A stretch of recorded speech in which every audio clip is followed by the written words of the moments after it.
Bonjour à toutes et à tous et bienvenue sur Bartholo Vidéo. Dans une semaine, nous fêterons les 100 ans de la disparition de Georges Feydeau au cours d'une soirée live où nous vous proposerons, entre autres, de découvrir une adaptation de la dernière pièce de l'auteur, Hortense a dit « Je m'en fous ». Mais aujourd'hui, nous vous proposons de découvrir Par la fenêtre, la toute première pièce écrite par Feydeau en 1882 et que nous avons interprétée pour notre public en 2016. Bon visionnage à tous et à samedi prochain pour le live spécial Feydeau.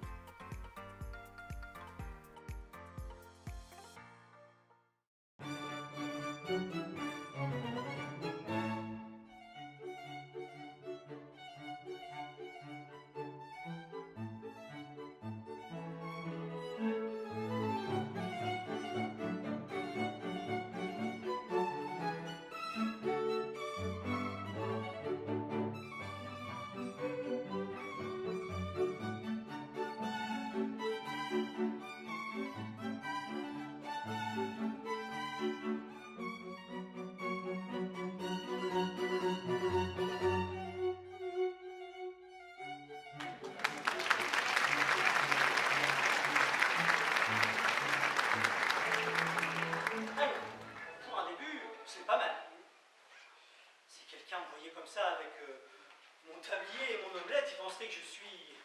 Bien non, ah non. Je suis avocat, parole d'honneur.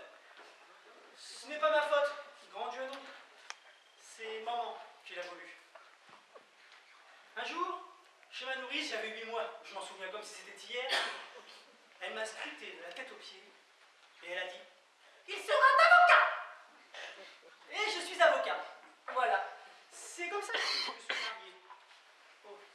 Ce n'est pas ma faute, grand Dieu non. C'est encore maman qui l'a voulu. Elle m'a dit « Voilà la femme qu'il te faut !»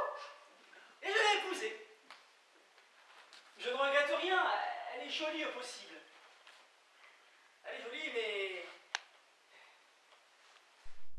disons qu'elle est un petit peu jalouse. Tenez, hier matin, elle m'a fait une scène épouvantable parce que je donnais des ordres à ma domestique Rose en la regardant dans les yeux. Bon. Aussi, le soir même, comme j'avais besoin de mes pantoufles, je me tourne vers ma femme et je dis à Rose, qui était de l'autre côté, « Donnez-moi mes pantoufles !» Comme ça, elle ne pouvait pas dire que j'avais regardé Rose. Eh bien, elle est rentrée dans une colère monumentale. Elle m'a dit qu'on ne devait pas donner des ordres à sa femme devant ses domestiques et elle est partie dormir chez sa mère. Après avoir renvoyé Rose, me laissant seule, ici, au domicile conjugal. Oui, enfin, seule. Seule, mais avec Madame Potin. Madame Potin, la locataire du dessous. Qui ne manquera pas de lui répéter tous mes faits et gestes. Si je suis sorti, si j'ai reçu de la visite, et patati et patata. Mais vous enragez, mais vous enragez, Madame Potin. Vous enragez, voilà. Car je ne suis pas sorti et que je n'ai vu personne. Et je m'en vais déjeuner. Déjeuner sans ma femme, certes, mais déjeuner tout de même. Comprenez bien, ma femme, je l'adore, je l'aime, je pourrais même me battre pour elle. Je pourrais mourir. De là mourir de faim, non. On ne peut mourir de faim que lorsque l'on a bien dîné. Tiens, on l'a sonné. Je n'attends personne pourtant. Bon, très bien. C'est peut-être ma femme.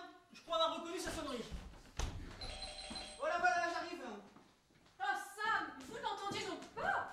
Parfaitement, madame, mais... Parfaitement, madame, mais... Imbécile, va. Si vous me dire des choses comme ça qu'elle vient me voir. Pardon, madame. Allons vite, votre maître. Maître? Mais mon maître, c'est moi, madame. Comment c'est fou, mais... Vous plaisantez? Vous êtes fou.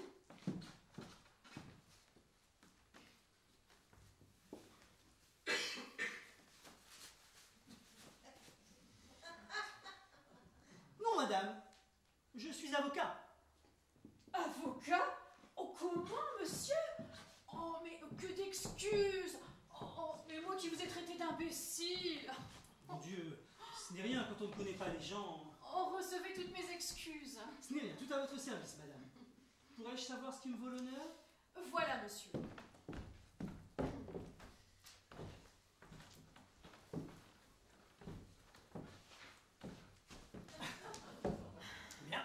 s'installe. Monsieur, Madame? êtes-vous gentilhomme?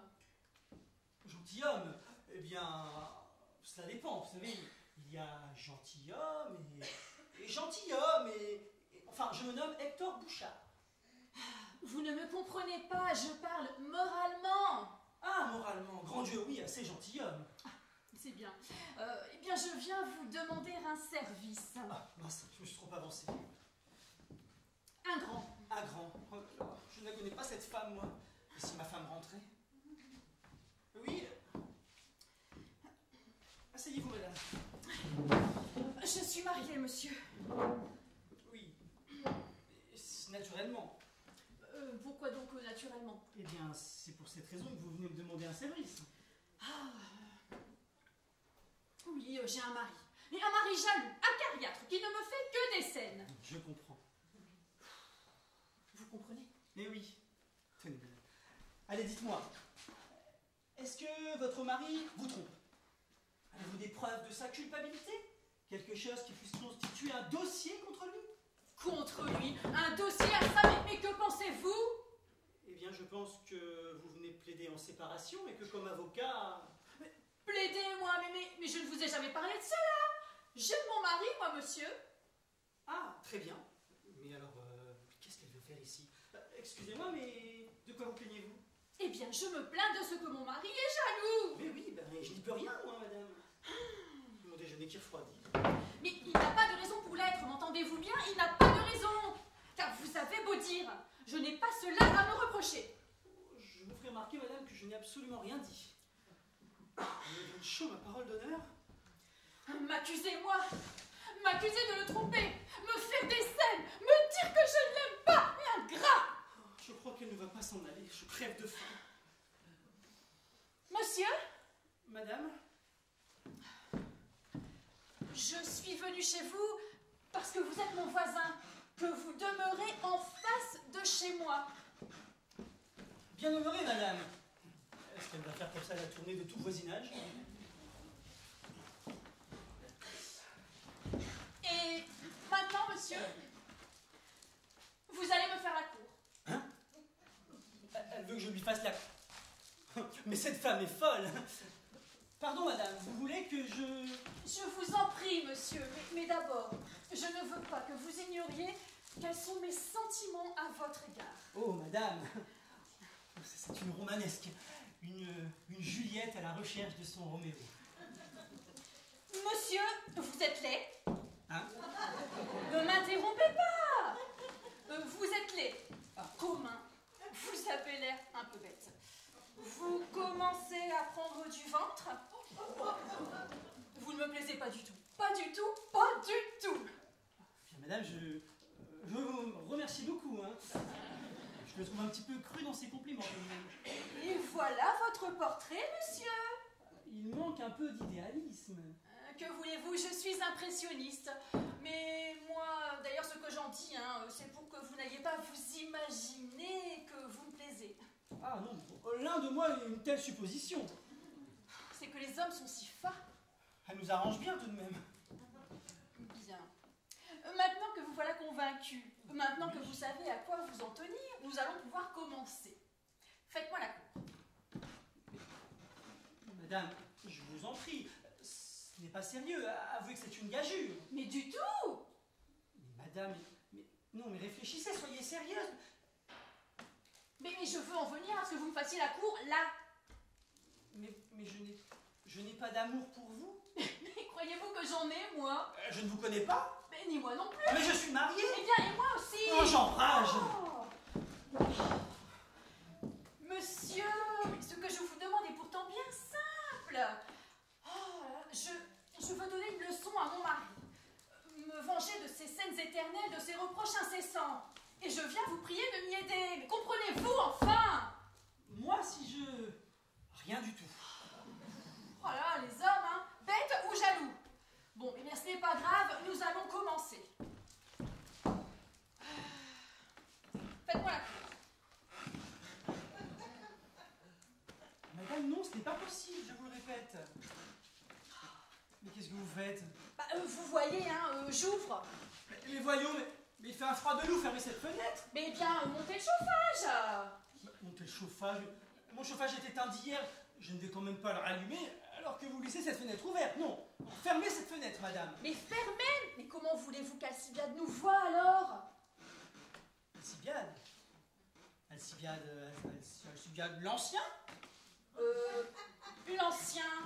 Mon mari. Je me moque de votre mari, madame. Vous oubliez que vous parlez à sa femme? À sa femme? À sa femme à qui? Ah, sa femme à son mari, à Alcibiade, oui. Cette femme est complètement toquée. Mais il est fou, ma parole d'honneur. Oui, c'est ce que je dis.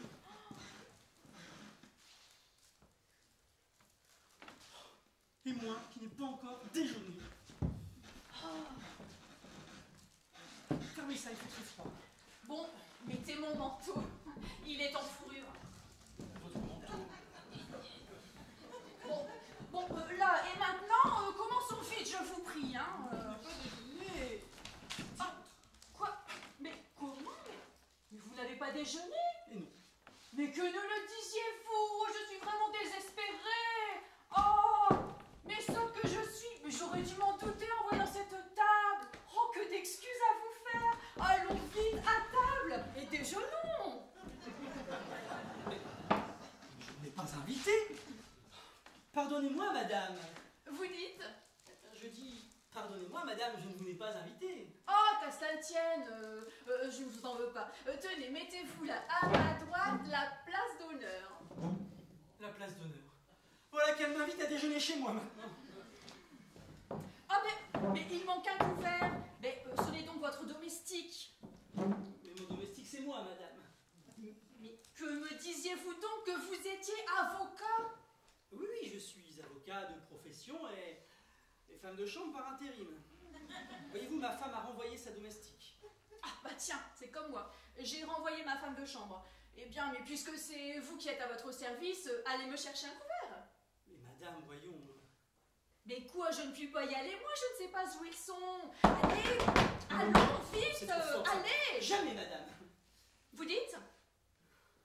Je dis... Si madame Potin entend tout ça... Bon, moi, je dis j'y vais, voilà, j'y vais, madame. Cette femme me pétifie.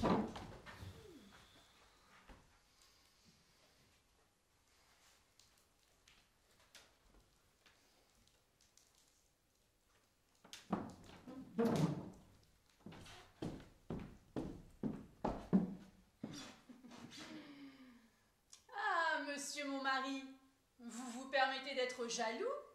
Ah, vous accusez votre petite femme quand elle est bien honnête? Ah, vous prétendez que l'on vous trompe? Eh bien, puisque c'est comme cela, je veux que vous en soyez persuadés. Et ce sera bien fait.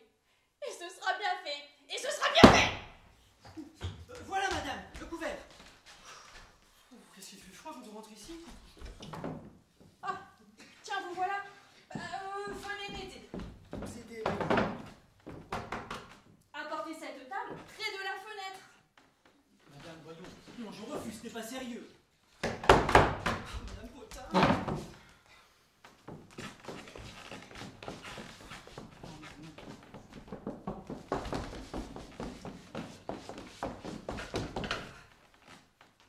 Comment? Vous refusez?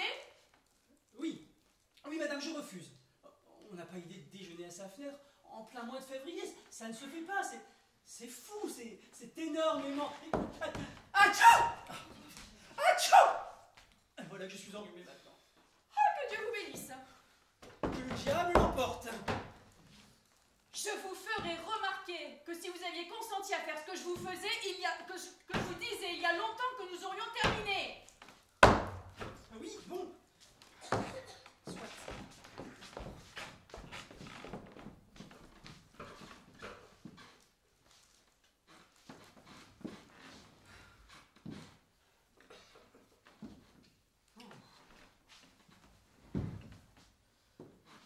Madame, je vous paierai remarquer. Je suis complètement pris.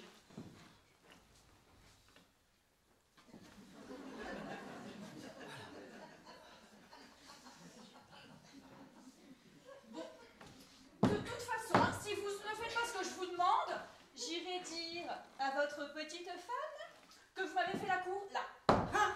Ah non, non, madame, vous n'oseriez pas, ce serait horrible. Ce serait infâme. Oh, les femmes, mon Dieu, les femmes. Alors, mais consentez. Madame, réfléchissez. Ah, mais c'est tout réfléchi. Mon mari ose douter de moi. Je veux qu'il soit puni, et cela par sa jalousie même. C'est ma vengeance à moi. Enfin, avez-vous pensé aux conséquences de vos actes? Ah, parbleu, mais je le sais bien. Il vous tuera.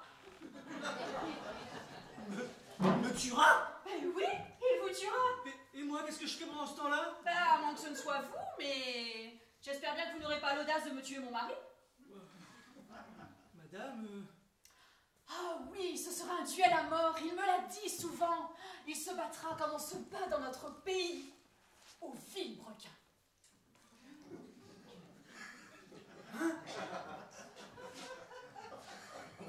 Vilebrequin? Oui, au vilebrequin. C'est comme cela que nous nous battons au Brésil. C'est affreux. Affreux! Ah, mais c'est épouvantable. Mais comment, monsieur, cela ne vous convient pas? Ah non, non, pas du tout. Au vilebrequin, ah, poids, madame. Quoi, monsieur? Vous avez peur? Non, madame, mais enfin, je ne suis pas menuisier. Ah, ces hommes de France! Madame, écoutez, j'ai quelque chose de mieux à vous proposer. Plaider en séparation. C'est beaucoup plus simple et beaucoup moins dangereux. Plaider, mais ce n'est pas une vengeance, ça. Je vous rappelle que j'aime mon mari. Ce que je veux, c'est me venger de lui, pas de m'en séparer. Pourtant, madame... Non, ce n'est pas cela qu'il me faut. Bon. Venez, par ici, asseyez-vous et faites-moi la cour. Jamais de la vie, madame. Ah, prenez garde, hein. Non, ça suffit. Ah, ciel! Qu'ai-je vu? Mon mari! En tête à tête avec une femme? Ah, c'est affreux! Ah, le scélérat! Ah, le coquin! Ah, le misérable! Ah, mon manteau, vite! Mon manteau! Ah oui, Où est mon manteau? où est son manteau? Où est son manteau?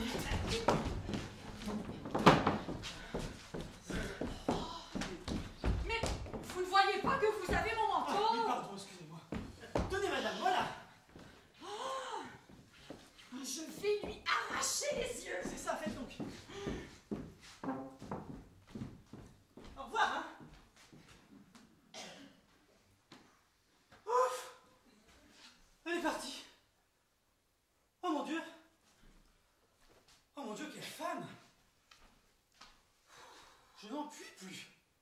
Oh, oh, oh, mais si elle revient, alors là, oh, elle pourra bien frapper, sonner, carillonner. Je n'ouvrirai pas. On va mettre tout ça en place. Atchou!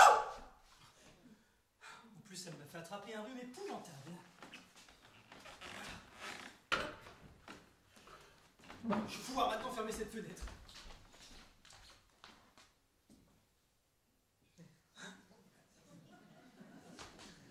Mais cette robe, je la reconnais.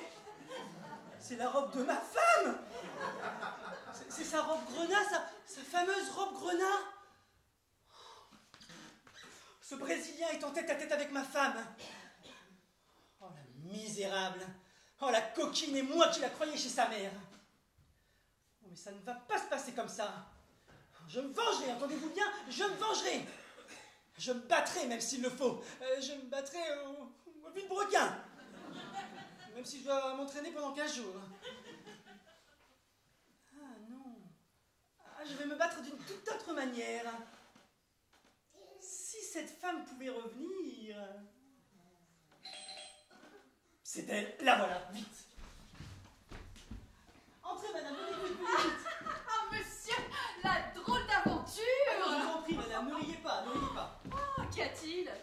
Il y a que ce que vous me demandiez tout à l'heure, je l'accepte maintenant avec empressement. Venez Ah près de oui, la mais moi fenêtre. je ne veux plus! Comment vous ne voulez plus? Mais madame, il le faut. Mais je l'exige, madame. Vous voyez pas qu'il faut que je me venge? Hein? Qu'il faut que je lui fasse subir la loi du talion? Œil pour œil, femme pour femme, et vilebrequin pour vilebrequin. Venez, madame. Mais monsieur! Venez près de la fenêtre. Venez que je vous serre dans mes bras, que je vous couvre de baisers, que je vous fasse la course. Mais vous êtes fou! Madame! Ah, qu'est-il donc arrivé? Comment, mais vous ne voyez pas que ma femme me trompe? Et qu'elle me trompe avec votre mari, avec votre Alcibiade, là. Votre femme, vous voulez rire, je crois.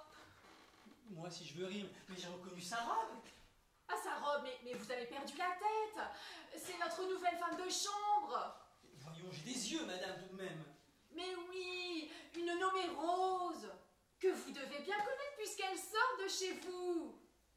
Rose, mon ex-femme de chambre? Mais oui. Mais alors ce serait...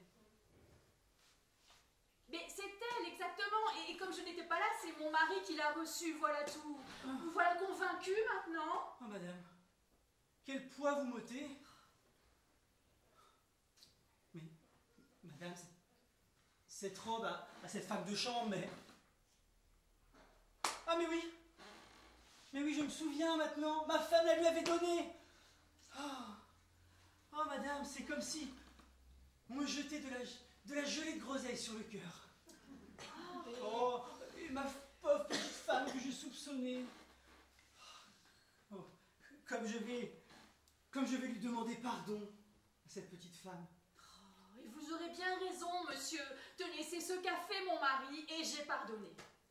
Vous ne vous vengez plus? Oh, certes non. Mais, vous savez, il nous a vus. Il nous a vus? Parfaitement. Il m'a même demandé quelle était cette vieille femme avec qui je causais. Cette vieille femme... Ah, allons donc, oui. Et oui, je lui ai répondu que vous étiez la belle-mère d'une de mes amies de pension. Voilà. Belle-mère, le terme est un peu rude. Ça vaut toujours mieux que le vilebrequin. Voilà, monsieur. Maintenant, je vous demanderai la permission de me retirer. Si je suis revenue, c'est pour vous remercier de votre peu d'obligeance. Comment cela? Mais oui, sans cela, je me serais vengée de mon mari et il ne m'aurait pas demandé pardon. Très bien, eh bien, madame, tout à votre service. Je vous en prie, madame. Monsieur. Madame. Et qu'est-ce que c'est que ça? Ça, c'est la voisine du dessus qui bouge encore ses meubles. Dès demain, je déménage. Madame? Monsieur.